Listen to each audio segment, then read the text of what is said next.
favourite season of all.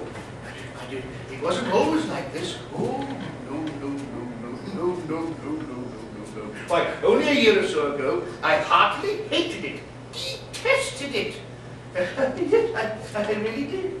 People say of me that the change that has happened is nothing short of miraculous. And why not, eh? After all, Christmas is the time of miracles. There was the very first miracle that started it all. And then there was the miracle that happened to me last Christmas Eve. And I had not thought of my dead partner, Jacob Marley, since the mention of him that afternoon. So let any man explain to me how it was that, putting my key in the lock of the door, I raised my eyes and saw not the knocker, but Marley's face. Who rang that bell? There's nobody in the house but me. Must have been a gust of wind.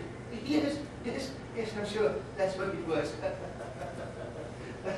Just the wind.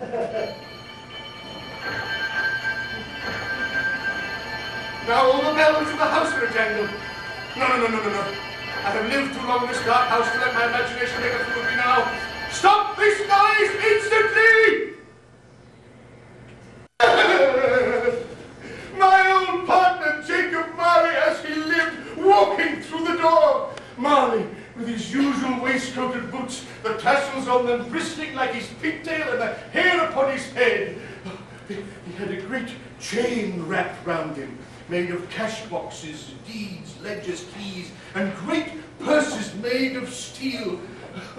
I could see right through him to the back buttons on his coat. Why do you trouble me?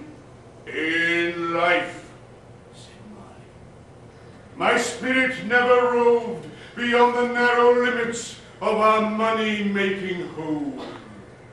And now it is condemned to wander through the world and witness what it cannot share, but might have shared on earth and turn to happiness.